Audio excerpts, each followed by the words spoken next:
89 ನಲ್ಲಿ ಸ್ಟಾಲಿನ್ ಅಂತ ಒಬ್ಬರನ್ನ ಕೊಲೆ ಮಾಡ್ತಾರೆ ಅಲ್ಲಿ ಸುಸೈಪಾಳ್ಯಂ. ರಾಜ್ ವಿನ್ಸೆಂಟ್ ಅಂತ ಇಬ್ರು ಮರ್ಡರ್ ಆಗ್ತಾರೆ. ಜೊತೆ ಪೊಲಿಟಿಕಲ್ ಬೆನಿಫಿಟ್ಸ್ ಗಾಗಿ ಕೆಲವೊಂದು ರಾಜಕೀಯ ವ್ಯಕ್ತಿಗಳು ಕೂಡ ಇವ್ರನ್ನ ಉಪಯೋಗಿಸ್ಕೊಂಡ್ರು. ಆವಾಗ ಇವನ್ ಬೆಂಗಳೂರಲ್ಲಿದ್ದ ರೌಡಿಸಮ್ ಲಿಂಕ್ ಅವ್ರು ಸಣ್ಣ ಪುಟ್ಟ ಈ BML ಪಕ್ಕದಲ್ಲಿ ಇರುತ್ತೆ, BML ಕಾರ್ಖಾನೆ, ಅಲ್ಲಿ ಸ್ವಲ್ಪ ಏನೋ ವ್ಯವಹಾರಗಳು ಇರುತ್ತೆ ಅವರಿಗೆ.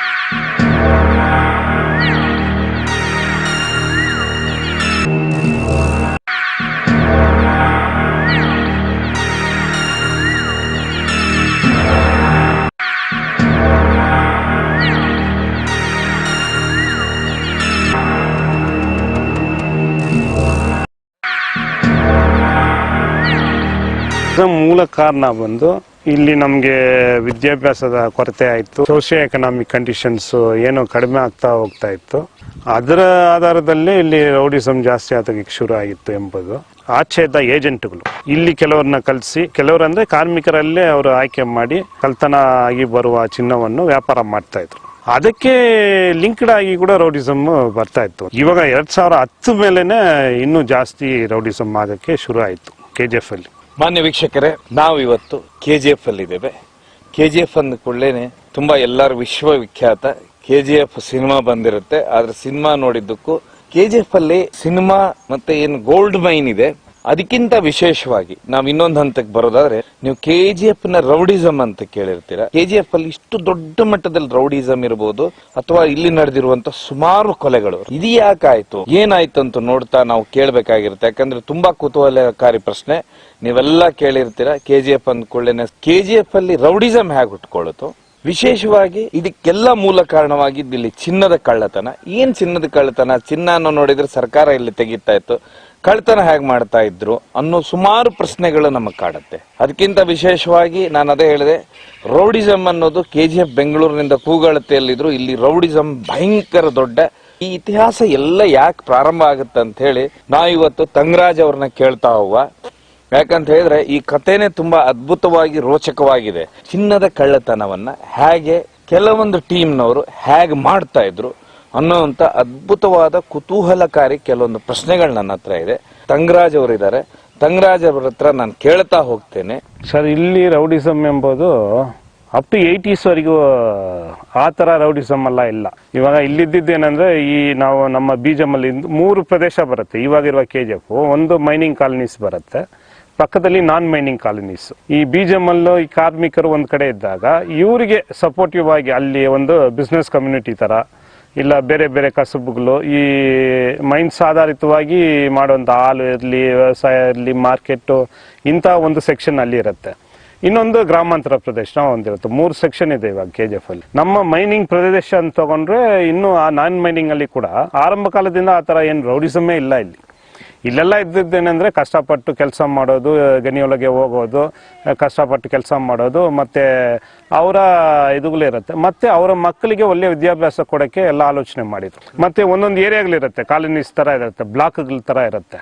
ಆ ಬ್ಲಾಕ್ಗಳಲ್ಲಿ ಏನ್ ಮಾಡ್ತಾರೆ, ಅಲ್ಲಿ ಪಂಚಾಯತ್ಗಳು ಇರ್ತಾ ಇತ್ತು, ಅದನ್ನ ರೆಕಗ್ನೈಸ್ ಮಾಡಿದ್ರು. ಬೀಜಮಲ್ಲಿ ಒಂದು ಕಂಟ್ರೋಲ್ ಇತ್ತು.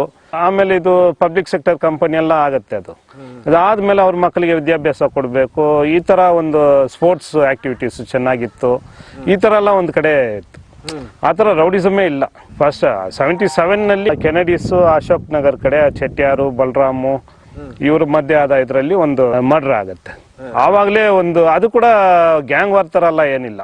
ಅದು ಏನೋ ಮನೆಗಳದ್ದು ಏನೋ ಹೆಂಗಸರ ವಿಷಯದಲ್ಲಿ ಏನೋ ಒಂದು ಗಲಾಟೆ ಆಗಿ ಅದು ಹೋಗಿ ಕೊಲೆ ಮಾಡಿಬಿಟ್ರು. ಅದಾದ್ಮೇಲೆ 80s ಅಲ್ಲಿ ಸ್ವಲ್ಪ ಇವಾಗ ಒಂದು ಕಡೆ ಏನಾಗುತ್ತೆ ಅಂದ್ರೆ ಇಲ್ಲಿ ಮೈನಿಂಗ್ ಇರುತ್ತೆ ಸರ್. ಇಲ್ಲಿ ಮೈನಿಂಗ್ ಚಿನ್ನ ಇರುತ್ತೆ. ಚಿನ್ನ ಒಳಗೆಯಿಂದ ಕೂಡ ಕೆಲವೊಬ್ರು ಏನ್ ಮಾಡ್ತಾರೆ, ಅಲ್ಲಿ ಕಳ್ತನ ಮಾಡಿ ತಂದು ಆಚೆ ಮಾರಾಟ ಮಾಡೋ ಕೆಲಸಗಳು ಕೂಡ ಆಗ್ತಾ ಇತ್ತು. ಇವಾಗ ಅದನ್ನ ಮಾರಾಟ ಮಾಡಬೇಕಾದ್ರೆ ಎಲ್ಲಿ ಹೋಗಿ ಮಾರಾಟ ಮಾಡಬೇಕು? ಇಲ್ಲಿಂದ ಕೆಲವು ಮಾರ್ವಾಡಿಗಳು ಇನ್ನು ಸ್ವಲ್ಪ ಕೆಲವು ಅದನ್ನ ಪರ್ಚೇಸ್ ಮಾಡೋರು ಇದ್ರು. ಇಲ್ಲಿ ಕಳ್ತನ ಮಾಡಿ ಅಲ್ಲಿ ಹೋಗಿ ಕೊಡೋರು ಇದ್ರು. ಇನ್ನೊಂದು ಏನ್ ಮಾಡ್ತಾರೆ, ಮೈನ್ಸ್ ಪಕ್ಕದಲ್ಲಿರುವ ಮಣ್ಣು ಇಲ್ಲ ಮಿಲ್ಲಿಂದ ಬರುವ ಮಣ್ಣು, ಈ ಮಣ್ಣುಗಳೆಲ್ಲ ಹೋಗಾಗ ಈ ಡ್ರೈನೇಜ್ ಎಲ್ಲ ಇರುತ್ತೆ, ಅಲ್ಲಿ ಅದನ್ನ ಇಟ್ಕೊಂಡು ಅಲಸಿ ಅದನ್ನ ಬೈಫರ್ಕೆಟ್ ಮಾಡಿ ಮೆರ್ಕ್ಯೂರಿ ಅದೇನೋ ಹಾಕ್ತಾರೆ, ಅದನ್ನ ಬೈಫರ್ಕೆಟ್ ಮಾಡಿ ಅದನ್ನ ಚಿನ್ನ ಕೂಡ ಹಾಕ್ತಾ ಇದ್ರು ತಗೊಂಡೋಗಿ. ಅಂದ್ರೆ ಇವ್ರಗಳ್ದು ಹೋಗಿ ಅಲ್ಲಿ ಇದೇ ರೀತಿಯ ನಡೀತಾ ಇತ್ತು ಆ ಸೆಕ್ಷನ್ಗಳೆಲ್ಲ. ಆಮೇಲೆ ಆ ಸೆಕ್ಷನ್ ಏನ್ ಮಾಡ್ತಾ ಇತ್ತು, ಜನರ ಹತ್ರ ಕಳ್ತನ ಕೂಡ ಕಡಿಮೆ ಇತ್ತು. ಈ ಮೈನ್ಸ್ ಕಡೆ ಬರೋದು, ಇಲ್ಲಿರುವ ಕಬ್ಬಿನ ಇದು ವಸ್ತುಗಳನ್ನ ಕಳ್ತನ ಮಾಡೋದು, ಇಲ್ಲ ಈ ತರ ಮೈನ್ಸ್ದು ಏನೇನು ಇರುತ್ತೆ, ರೈಲು ಇದು ಕಳ್ತನ ಮಾಡೋದು ಆ ತರ ಅದು ಮಾಡಿ ಆ ಜೀವನ ಮಾಡೋದು ಒಂದು ಸೆಕ್ಷನ್. ನಾನ್ ಮೈನಿಂಗ್ ಏರಿಯಾ ಅಂತ ಏನಿತ್ತು ಆ ಕಡೆ ಇದು ಮಾಡ್ತಾ ಇದ್ರು. ಅಲ್ಲಿ ಫಸ್ಟ್ ಅಲ್ಲಿನೇ ಆ ತರ ಕೆಲವರು ರೌಡಿಸಮ್ ತರ ಮಾಡೋದು, ಹೊಡೆಯೋದು, ಭಯ ತೋರಿಸಿ ಕೆಲವ್ರ ಹತ್ರ ಹಣ ಕೇಳೋದು, ಆ ತರ ಕೆಲವೊಂದಿತ್ತು. ಆಮೇಲೆ 89, 90s, 91 ಅಲ್ಲಿ 2-3 ಕೊಲೆಗಳಾಗತ್ತೆ. ಅದು ಕೂಡ ಏನಂದ್ರೆ ಒಂದು ಇದರಲ್ಲಿ ಒಬ್ಬೊಬ್ಬರಿಗೆ ಆಗುವ ಜಗಳ ಇದು. 89 ನಲ್ಲಿ ಸ್ಟಾಲಿನ್ ಅಂತ ಒಬ್ಬರನ್ನ ಕೊಲೆ ಮಾಡ್ತಾರೆ, ಅಲ್ಲಿ ಸುಸೈಪಾಳ್ಯಂ ಅಲ್ಲಿ ಒಬ್ಬರನ್ನ ಕೊಲೆ ಮಾಡ್ತಾರೆ. ಆವಾಗ ಅವರನ್ನು ಕೊಲೆ ಮಾಡಿದ್ಮೇಲೆ ಅವರನ್ನು ಕೊಲೆ ಮಾಡಿದ್ರನ್ನ ಮತ್ತೆ 91 ನಲ್ಲಿ ಇಬ್ಬರನ್ನ ಕೊಲೆ ಮಾಡ್ತಾರೆ, ಡಬಲ್ ಮರ್ಡರ್ ಆಗುತ್ತೆ. ಆ ಫ್ರೆಂಡ್ಸ್ ಅವರನ್ನು ಕೊಲೆ ಮಾಡಿದಾಗ ನೆಕ್ಸ್ಟ್ ಅವ್ರ ತಮ್ಮ ತರ, ಅವರ ಭಾವ ತರ, ಅವರ ಫ್ರೆಂಡ್ಸ್ಗಳ ತರ ಇರ್ತಾರಲ್ಲ ಜೊತೆಯಲ್ಲಿ, ಅವರು ಅದನ್ನ ಬದಲಿಗೆ ಹೋಗಿ ಮತ್ತೆ ಅವರು ಇನ್ನೊಬ್ಬರನ್ನ ಮರ್ಡರ್ ಮಾಡ್ತಾರೆ. ಈ ತರ ಫ್ರೆಂಡ್ಶಿಪ್ ಅಲ್ಲಿ ನನ್ನ ಫ್ರೆಂಡ್ ಅನ್ನು ಕೊಲೆ ಮಾಡ್ಬಿಟ್ನಲ್ವಾ, ಅವನ್ನ ಬಿಡಬಾರದು. ಇನ್ನೊಂದು, ನಾನು ದೊಡ್ಡ ಇವನು, ನನ್ನ ಇದು ಕಡಿಮೆ ಆಗಬಾರ್ದು. ಇವಾಗ ನಾನು ಹೋಗಿ ಒಬ್ಬನ ಕೊಲೆ ಮಾಡಿಬಿಟ್ರೆ ನಾನೇ ದೊಡ್ಡವನಾಗಿ ಓಡಾಡ್ತಾ ಇರ್ತೀನಿ 1-2 ವರ್ಷ.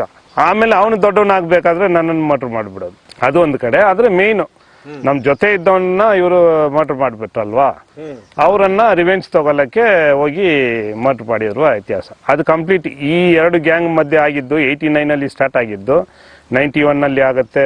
ರಾಜ್ ವಿನ್ಸೆಂಟ್ ಅಂತ ಇಬ್ರು ಮರ್ಡರ್ ಆಗ್ತಾರೆ 91 ಅಕ್ಟೋಬರ್ 14th ಏನೋ ಡೇಟು. ಆ ಡೇಟಲ್ಲಿ ಅವರಿಬ್ಬರನ್ನ ಮರ್ಡರ್ ಮಾಡ್ತಾರೆ. ಅದಾದ್ಮೇಲೆ ನವೆಂಬರ್ ತಿಂಗಳಲ್ಲೇ ಇವರನ್ನ ಮರ್ಡರ್ ಮಾಡಕ್ಕೆ ಸಹಾಯ ಮಾಡಿದ್ರು ಅಂತ ಇನ್ನೊಬ್ರು ಚಾರ್ಲಸ್ ಅಂತ ಒಬ್ಬರನ್ನ ಮರ್ಡರ್ ಮಾಡ್ತಾರೆ. ಅದಾದ್ಮೇಲೆ ಅದೇ ಸೇಮ್ ಕಂಟಿನ್ಯೂಟಿ ಈ 2 ಗ್ಯಾಂಗ್ ಮಧ್ಯೆ ಇದ್ದ ರಿವೆಂಜ್ 97 ಅಲ್ಲಿ ಮತ್ತೆ ಸೆಲ್ವಂ ಅಂತ ಒಬ್ಬರನ್ನ ಮರ್ಡರ್ ಮಾಡ್ತಾರೆ 97 ನಲ್ಲಿ.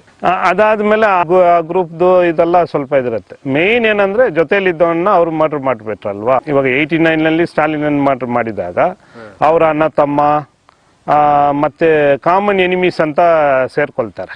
ಇವಾಗ ಮೇನ್ ನಮ್ಮ ತಮ್ಮನ್ನ ಮರ್ಡರ್ ಮಾಡಿದವರು ಒಂದು ಗುಂಪಾಗಿರ್ತಾರೆ.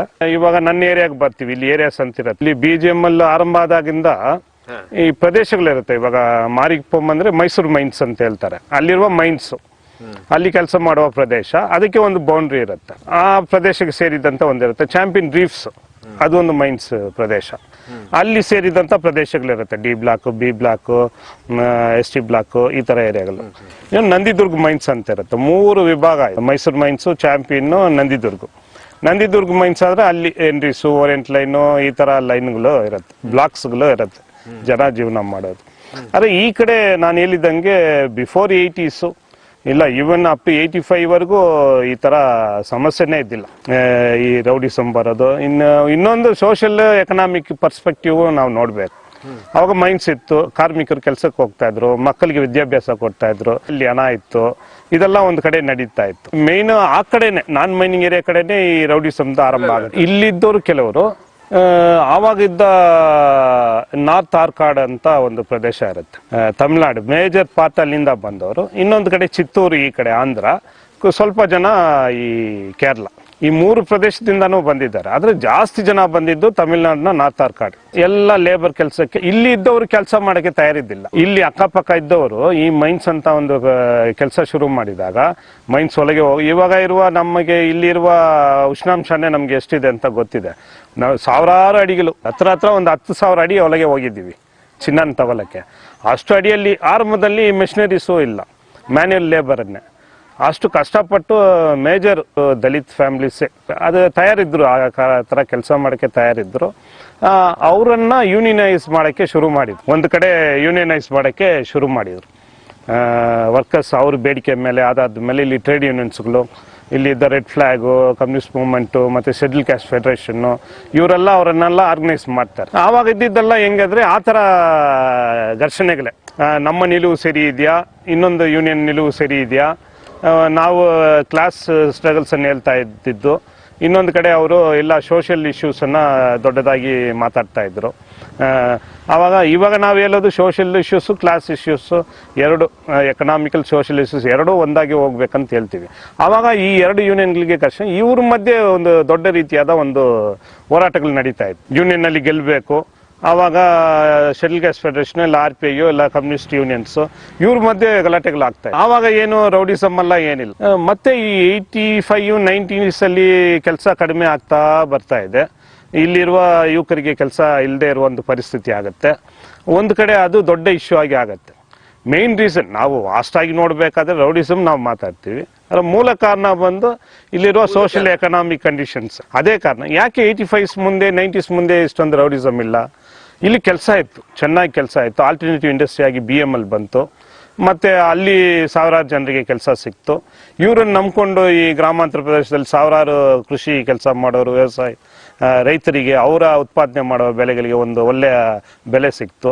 ಇನ್ನೊಂದು ಕಡೆ ಆಟೋ ಡ್ರೈವರ್ಸು, ರಿಕ್ಷಾ ಡ್ರೈವರ್ಸು, ಮಾರ್ಕೆಟಲ್ಲಿ ಈ ಥರ ಒಂದು ಎಕನಾಮಿಕ್ ಆಕ್ಟಿವಿಟೀಸು KGF ಅಲ್ಲಿ ತುಂಬ ಜಾಸ್ತಿ. ಈ ಮೇನ್ ಈ ಎರಡು ಪಬ್ಲಿಕ್ ಸೆಕ್ಟರ್ಸ್ ಇದ್ದಿದ್ದ ಕಾರಣ ಸಾವಿರಾರು ಕಾರ್ಮಿಕರಿಗೆ ಕೆಲಸ. ಇದು ಜೊತೆಯಲ್ಲೇ ಇನ್ನೊಂದು ಕೆಲಸಗಳು ಶುರು ಆಗುತ್ತೆ ಅಲ್ವಾ, ಇದನ್ನು ನಂಬ್ಕೊಂಡು ಬೇರೆ ಇಲ್ಲಿ 3,000 ಕಾರ್ಮಿಕರಿದ್ರೆ ಈ 3,000 ಕಾರ್ಮಿಕರನ್ನು ನಂಬ್ಕೊಂಡು ಇನ್ನೊಂದು 10,000 ಕಾರ್ಮಿಕರು ಇವ್ರಿಗೆ ಸಪೋರ್ಟಿವ್ ಕೆಲಸಗಳು ಅಲ್ಲಲ್ಲಿ ಮಾಡ್ತಾ ಇದ್ರು. ಇಲ್ಲಿ BGML ಇರುತ್ತೆ, ಇವರಿಗೆ ಮಿಲ್ಕ್ ಸಪ್ಲೈ ಮಾಡಬೇಕು, ಇವರಿಗೆ ಬಟ್ಟೆಗಳು ಸಪ್ಲೈ ಮಾಡಬೇಕು, ಇವರಿಗೆ ಅಕ್ಕಿ ಕೊಡಬೇಕು, ರೇಷನ್ ಆಗ್ತಾ ಇದ್ರು, ಒಳ್ಳೆ ಹಾಸ್ಪಿಟ್ಲ್ ಇತ್ತು.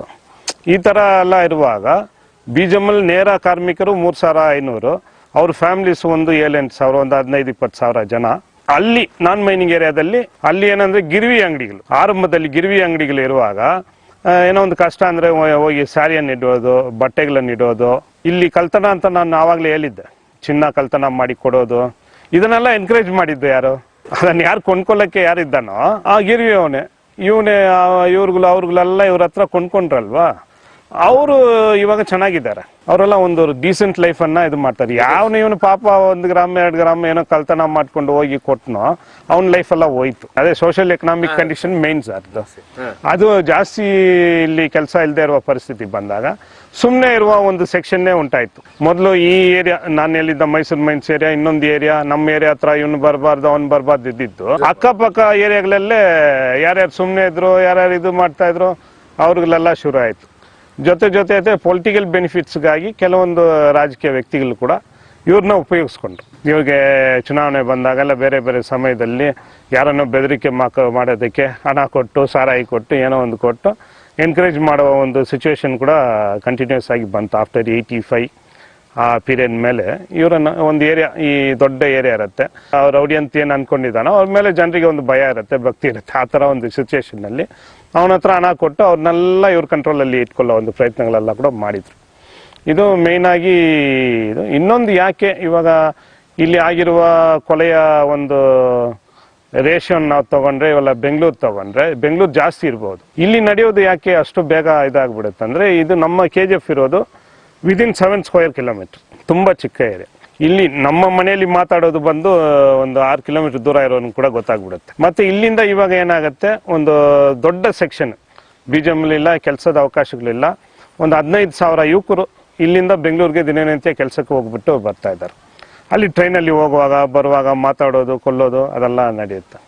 ಇನ್ನೊಂದು ಮೀಡಿಯಾ ಕೂಡ ಒಂದು ಥರ ಇಲ್ಲಿರುವ ಜನರ ಮೇಲೆ ವಾತಾವರಣ ಸೃಷ್ಟಿ ಮಾಡ್ತಾರೆ. ಇನ್ನೊಂದೇನಾಯ್ತಂದ್ರೆ, ಈ 182 ಗೋಕಾಕ್ ಕಮಿಟಿ ಒಂದು ರಿಪೋರ್ಟ್ ಕೊಟ್ಟು ಚಳುವಳಿ, ಆ ಚಳುವಳಿ ಬಂದಾಗ ಸ್ವಲ್ಪ ಏನು ಕನ್ನಡಗೆ ಇಂಪಾರ್ಟೆನ್ಸ್ ಕೊಡ್ಬೇಕೆಂದು ಬಂದಾಗ ಇಲ್ಲಿ majority Telugu speaking, Tamil speaking people ಇದ್ರು. ಅವ್ರ ಮಧ್ಯೆ ಕೆಲವೊಂದು ವ್ಯತ್ಯಾಸಗಳು ಬಂತು. ಯಾಕೆ ನಮ್ಮ ಮಾತೃಭಾಷೆ ನಾವು ಓದ್ಬೋದಲ್ವಾ, ಅದನ್ನು ಕೂಡ ಜೊತೆಯಲ್ಲಿ ಸೇರಿ ಓದ್ಬೋದು. ಅದನ್ನು ಇಂಪ್ಲಿಮೆಂಟ್ ಮಾಡೋಕ್ಕೆ, ಅದನ್ನು ವಿವರಣೆ ಕೊಡೋಕ್ಕೆ ಬಂದವರು ಸರಿಯಾಗಿ ವಿವರಣೆ ಕೊಟ್ಟಿಲ್ಲ. ಇಲ್ಲ, ನೀವು ಆ ಭಾಷೆ ಕೂಡ ಓದ್ಬೋದು, ಆದರೆ ಕನ್ನಡಕ್ಕೆ ಪ್ರಾಮುಖ್ಯತೆ ಕೊಡಬೇಕು. ಅದನ್ನು ಸರಿಯಾಗಿ ವಿವರಣೆ ಮಾಡಿಲ್ಲ ಜನರ ಮಧ್ಯೆ. ಈ ರಾಜ್ಯದ ಭಾಷೆ ಅದನ್ನು ಸರಿಯಾಗಿ ಅವರು ಮಾಡಿರೋದು ಸರಿ ಇದೆ, ಆದರೆ ಜನರಿಗೆ ಬಂದು ಇನ್ನೊಂದು ಮಾತೃಭಾಷೆ ಮಾತಾಡುವ ಒಂದು ದೊಡ್ಡ ಸೆಕ್ಷನ್ ಇರುವ ಕಡೆ ಬಂದು ಅವ್ರಿಗೆ ಸರಿಯಾದ ವಿವರಣೆ ಕೊಡದೇ ಇರುವ ಕಾರಣ ಅವರೆಲ್ಲ ಈ ಮೇನ್ಲಿ ಸ್ಟೂಡೆಂಟ್ ಕಮ್ಯುನಿಟಿ ಏನು ಓದ್ತಾ ಇದ್ರು ಅವರೇ ಬಂದು ಒಂದು ಭಾಷೆನ ಇನ್ನೊಂದು ಇದು ಮೇಲೆ ಏರಿಕೆ ಮಾಡ್ತಾ ಇದ್ದಾರೆ ಎಂಬ ರೀತಿಯಲ್ಲಿ ಅದು ಒಂದು ರೀತಿಯಾದ ಇದಾಯ್ತು. ಅದು ಆದ್ಮೇಲೆ ಏನಾಯ್ತು ಅಂದ್ರೆ ಕೆಲವೊಂದು ಫೈರಿಂಗ್ ಆಯ್ತು, ಒಂದು 2-3 ಜನ ಸತ್ರು ಇಲ್ಲೇ KGF ಅಲ್ಲೇ. ಅದು ಕೂಡ ಈ ಯುವಕರು ಈ ಊರಲ್ಲಿರೋರೆಲ್ಲ ನಮ್ಮಲ್ಲಿ ಏರಿಕೆ ಮಾಡಬೇಡಿ, ಕನ್ನಡ ಏರಿಕೆ ಮಾಡಬೇಡಿ, ಆ ಥರ ಒಂದು ಗೋಕಾಕ್ ಚಳುವಳಿ, ಗೋಕಾಕ್ ಕಮಿಟಿ ರಿಪೋರ್ಟ್ ಒಂದು ಕೊಟ್ಟರು. ಗೋಕಾಕ್ ಈ ಥರ ಈ ಪ್ರಾಮುಖ್ಯತೆ ಕೊಡಬೇಕು ರಾಜ್ಯದ ಭಾಷೆಯಲ್ಲಿ. ಅದು ಬಂದಾಗ ಅದು ಅವರು ಬಂದು ಸರಿಯಾಗಿ ಇಲ್ಲಿ ವಿವರಣೆ ಕೊಡಿ. ಸರ್ಕಾರದ ಏನು ಅಡ್ಮಿನಿಸ್ಟ್ರೇಷನ್ ಇರುತ್ತೋ ಅವರು ಕೊಟ್ಟಿಲ್ಲ, ಅವರು ಸರಿಯಾಗಿ ವಿವರಣೆ ಕೊಡದೇ ಇದ್ದ ಕಾರಣಕ್ಕೆ ಈ ಥರ ಒಂದು ಸೃಷ್ಟಿ ಆಯಿತು, ಗಲಭೆ ಆಯಿತು. ಆಮೇಲೆ ಸ್ವಲ್ಪ ಇವರು ಫೈರಿಂಗು ಮತ್ತೆ ಹೋರಾಟಗಳು, ರೋಡಲ್ಲಿ ಕಲ್ಲುಗಳು ಹಾಕ್ಬಿಡೋದು, ಕೆಲವೊಂದು ಸರ್ಕಾರಿ ಕಚೇರಿಗಳು ಸ್ವಲ್ಪ ಡ್ಯಾಮೇಜ್ ಆಗಿದ್ದು, ಇದೆಲ್ಲ ಆದ್ಮೇಲೆ ಏನಾಯ್ತಂದ್ರೆ ಇನ್ನೊಂದು ರೀತಿಯಾದ ಒಂದು ಕೋಪ ಬಂತು ಇಲ್ಲಿರುವ ಊರಿನ ಜನರ ಮೇಲೆ, ಸರ್ಕಾರಕ್ಕೋ ಇಲ್ಲ ಆ ರೀತಿಯಾದ ಇದುಗಳು ಬಂತು. ಅದು ಎಲ್ಲದಕ್ಕೂ ಮೂಲ ಕಾರಣ ಏನಂದ್ರೆ ಇಲ್ಲಿದ್ದ ಆರ್ಥಿಕ ಚಟುವಟಿಕೆ. ಕೆಲಸ ಇದ್ದಾಗ ಜನರು ಕೆಲಸಕ್ಕೆ ಹೋಗ್ತಾ ಇದ್ರು, ಮಕ್ಕಳಿಗೆ ವಿದ್ಯಾಭ್ಯಾಸ ಕೊಡೋಕ್ಕೆ ಪ್ರಯತ್ನ ಮಾಡ್ತಾ ಇದ್ರು. ಜನರೆಲ್ಲ ಅವ್ರ ಪಾಡಿಗೆ ಅವ್ರ ಕೆಲಸ ಮಾಡಿ ಅವರ ಆರ್ಥಿಕತೆನೂ ಉತ್ತಮ ಆಯಿತು, ದೇಶದ ಆರ್ಥಿಕತೆನೂ ಉತ್ತಮ ಆಯಿತು ಇಲ್ಲಿನ ಚಿನ್ನ ತೆಗೆದಿರೋದ್ರಿಂದ. ಯಾಕಂದ್ರೆ ಇಲ್ಲಿ ಉತ್ಪಾದನೆ ಮಾಡುವ ಚಿನ್ನ ಮೇನ್ ಒಂದು ಕಂಟ್ರಿ ಮೇನ್ ಇದು ಚಿನ್ನದ ಆಧಾರದಲ್ಲಿ ನಿಲ್ಲುತ್ತೆ ಅಲ್ವಾ. ಇಲ್ಲಿ ಕೂಡ ಹೇಳ್ತಾರೆ, ಒಂದ್ಸಾರಿ ಏನೋ ಲೋನ್ ಕೇಳಿದಾಗ ಜವಾಹರ್ಲಾಲ್ ನೆಹರು ಇದ್ದಾಗ ಅವ್ರಿಗೆ ನೀವು ಏನನ್ನು ತೋರಿಸಿ ನಿಮ್ಗೆ ಲೋನ್ ಕೊಡೋದನ್ನು ಕೇಳಿದಾಗ, ಇಲ್ಲ ನಮ್ಮ ಹತ್ರ KGF ಮೈನ್ಸ್ ಇದೆ, ಅಲ್ಲಿ ನಾವು ಚಿನ್ನ ಇಷ್ಟು ಟನ್ ತಗೊಳ್ತಾ ಇದ್ದೀವಿ, ಇದನ್ನೆಲ್ಲ ನೀವು ಇಟ್ಕೊಂಡು ನೀವು ಲೋನ್ ಕೊಡ್ಬೋದು.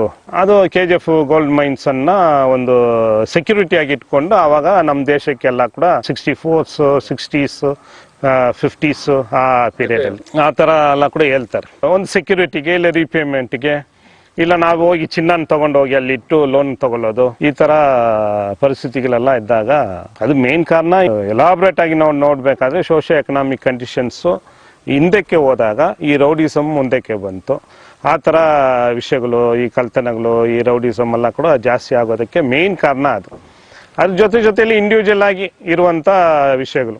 ನನ್ನ ಫ್ರೆಂಡನ್ನು ಕೊಲೆ ಮಾಡಿಬಿಟ್ಟ, ನಾನು ಅವನ್ನ ರಿವೆಂಜ್ ತಗೋಬೇಕಂತ ಮಾಡೋದು. ಸರಿ 89ನಲ್ಲಿ ಸ್ಟಾಲಿನ್ ಅಂತ ಒಬ್ಬರನ್ನ ಕೊಲೆ ಆಯಿತು. ಸೊ ಕಾರಣ ಇವರೆಲ್ಲ ಕೂಡ ಒಂದಾಗಿದ್ದವ್ರೆ, ಇವರೆಲ್ಲ ಕೂಡ ಫ್ರೆಂಡ್ಸ್ಗಳಾಗೇ ಇದ್ದವರು. ಯಾರು ಮಾಡಿದ್ರು ಅಂತ ಆರೋಪ ಇದೆಯೋ ಅವರೆಲ್ಲ ಒಂದಾಗೆ ಇದ್ದವ್ರು. ಇವ್ರ ಮಧ್ಯೆ ಒಂದೊಂದು ಗಲಾಟೆಗಳಾಗೋದು. ಆವಾಗ ಇವನ್ ಬೆಂಗಳೂರಲ್ಲಿದ್ದ ರೌಡಿಸಮ್ ಲಿಂಕು ಇವ್ರಿಗೆಲ್ಲ ಕೂಡ ಏನೋ ಒಂದು ಲಿಂಕು ಏನೋ ಆಮೇಲೆ ಶುರು ಆಗತ್ತೆ. ಈ ಮರ್ಡರ್ಗಳಾದ್ಮೇಲೆ ಇಲ್ಲಿ ಕೂಡ ಇವರು ಒಬ್ಬ ಇದಾದ್ಮೇಲೆ ಇವನ್ ಬೆಂಗಳೂರು ಪೊಲಿಟಿಷಿಯನ್ಸ್ ಕೂಡ ಇದರಲ್ಲಿ ಇನ್ವಾಲ್ವ್ ಆಗ್ತಾರೆ ಈ ತರ ಒಂದು ರೀತಿಯಲ್ಲಿ. ಅದು 89ನಲ್ಲಿ ಅವರ ಇದಾಗತ್ತೆ. ಅದು ಕೂಡ ಏನಂದ್ರೆ ಒಂದಾಗಿ ಅವ್ರು ಮಾತಾಡ್ಕೊಳ್ತಾರೆ, ನಮ್ಮ ಮಧ್ಯೆ ಯಾಕೆ ಜಗಳಗಳಾಗಬೇಕು, ನಾವು ಒಂದಾಗಿರೋಣ ಅಂತ ಮಾತಾಡ್ತಾ ಇರುವಾಗ ಯಾರೋ ಒಬ್ಬನು ಜೊತೆಲಿ ಇದ್ದವನು ಹೋಗಿ ಹೊಡಿತಾನೆ. ಸರ್ ಅದು ಅಲ್ಲಿ ಸಾಮನಾಥಪುರಂ ಅಂತ ಒಂದು ಜಾಗ ಐತೆ, ರಾಬರ್ಸನ್ ಪೇಟಿಂದ ನಾವು ಟುವರ್ಡ್ಸ್ ಸ್ಕೂಲ್ ಆಫ್ ಮೈನ್ಸ್ ಹೋಗೋ ಜಾಗ, ಅಲ್ಲಿ ಆಗುತ್ತೆ ಆ ಘಟನೆ. ಅದಾದ್ಮೇಲೆ 89ನಲ್ಲಿ ಮೋಸ್ಟ್ಲಿ ಸೆಪ್ಟೆಂಬರ್ ತಿಂಗಳಿರ್ಬೇಕು ಆ ಘಟನೆ ಆಗುತ್ತೆ. ಅದಾದ್ಮೇಲೆ ಇನ್ನೊಂದು ಏನಾಗುತ್ತೆ ಅಂದ್ರೆ ಕೆಲವೊಬ್ಬರ ಮೇಲೆ ಇದು ಇರುತ್ತೆ, ಜನರಿಗೆ ಬಂದು ಒಂದು ಅವನು ಸರಿ ಇಲ್ಲ, ಅವನು ಮಾರ್ಕೆಟ್ ಅಲ್ಲಿ ಬಂದು ಗಲಾಟೆ ಮಾಡ್ತಾನೆ, ಕೆಲವು ರೌಡೀಸ್ಗಳ ಆಕ್ಟಿವಿಟೀಸ್ ಒಂಥರ ಜನರಿಗೆ ಭಯ ಬರೋ ತರ ಇರುತ್ತೆ. ಅವರನ್ನ ಹೊಡೆದು ಸಾಯಿಸ್ತಾರಲ್ವಾ ಅವ್ರ ರೌಡಿ, ಅವ್ರ ಮೇಲೆ ಒಂದು ವೈಭವೀಕರಣ ಆಗತ್ತೆ.